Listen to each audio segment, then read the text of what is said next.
Hi, and welcome to episode 4 of Get Your Fix. My name is Reena Dayal, and I'm delighted to be here with you today.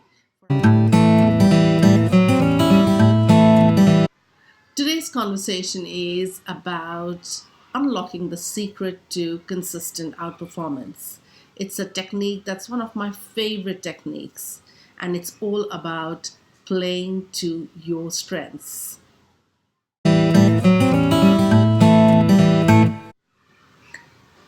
I guess as a business leader or entrepreneur, the question that I would be asking myself is what am I missing if I was to not follow this technique?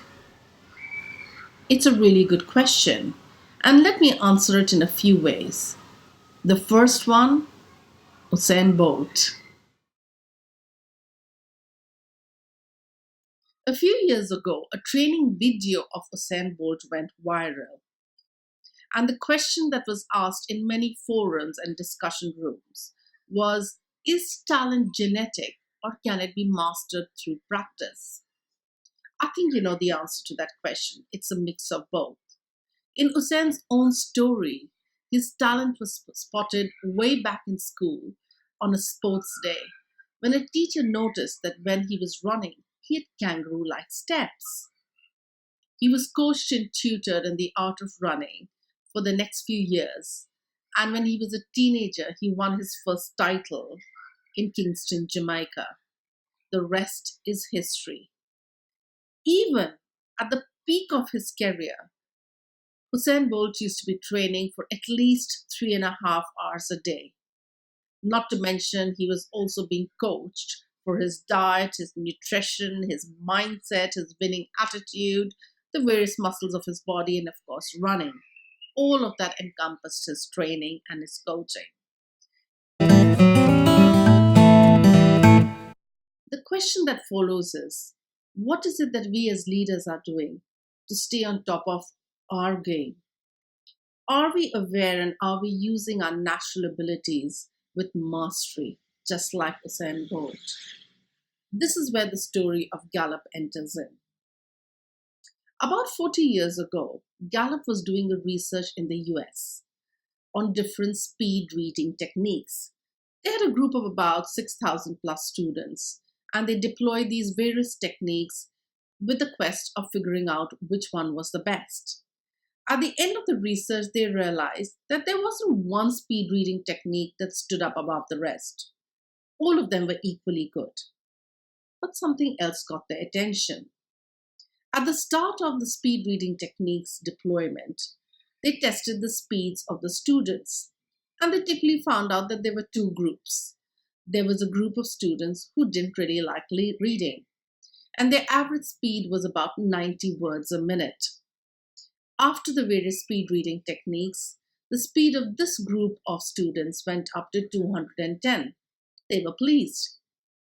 But then there was this other group of students who naturally liked reading, and their start of speed was about 300 words a minute before the speed reading techniques. After the techniques were deployed, they realized that their speed went up to an average of 2,900 words a minute. That's an astounding jump, and it made them think.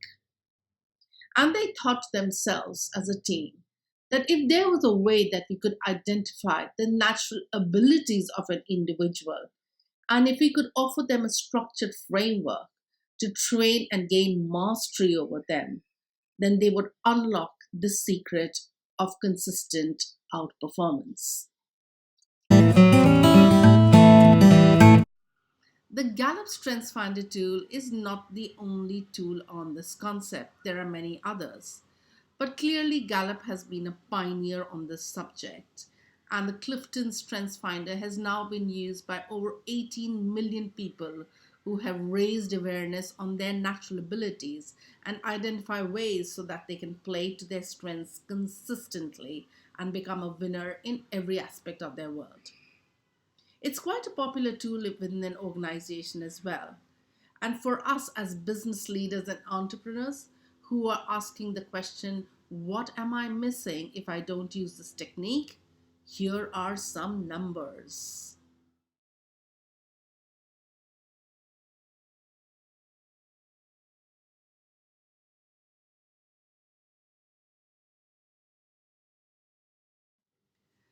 I hope we have been able to answer the question that as a business leader and entrepreneur, we will actually be missing out on things if we were not to invest in playing to our strengths and making sure that our teams are playing to their strengths.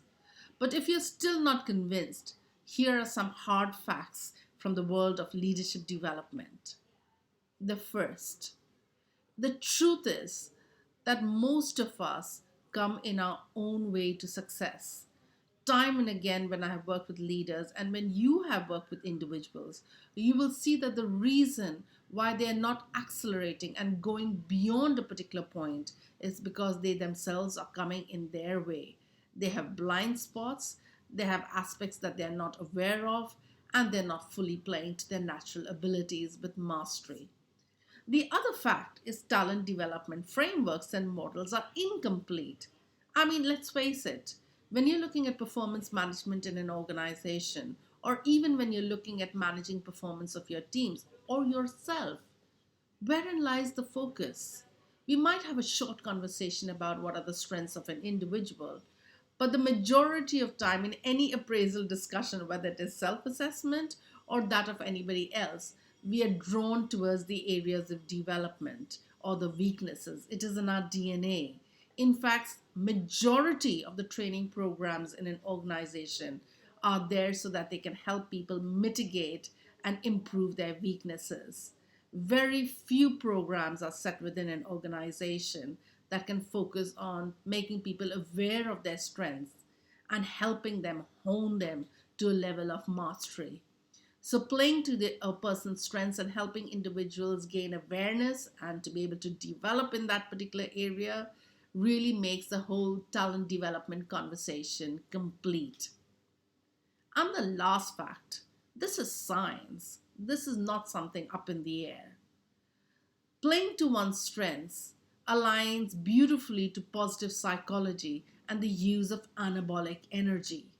When we use our natural abilities, we signal to our brains that we are using something that we like doing naturally. This releases hormones which release anabolic energy. It puts us in a winning mindset. It makes us feel good. And when a person feels good and feels appreciated and recognized by themselves to begin with, they perform at optimum capacity.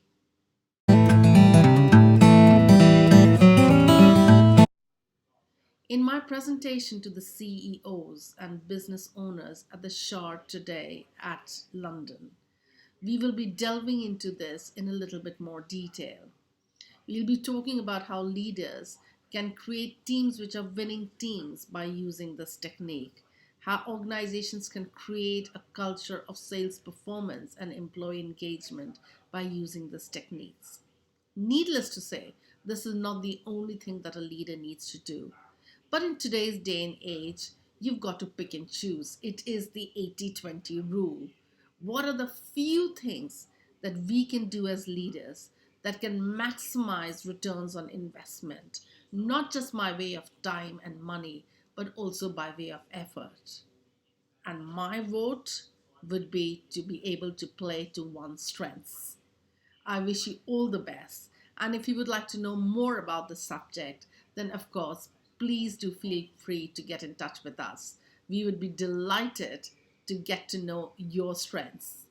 And oh, by the way, my top 5 strengths are connectedness, strategic, futuristic, ideation, and includer. I hope that you have a wonderful week and I wish you the best so that you can play to your strengths and unlock the secret to consistent outperformance. Thank you for your time.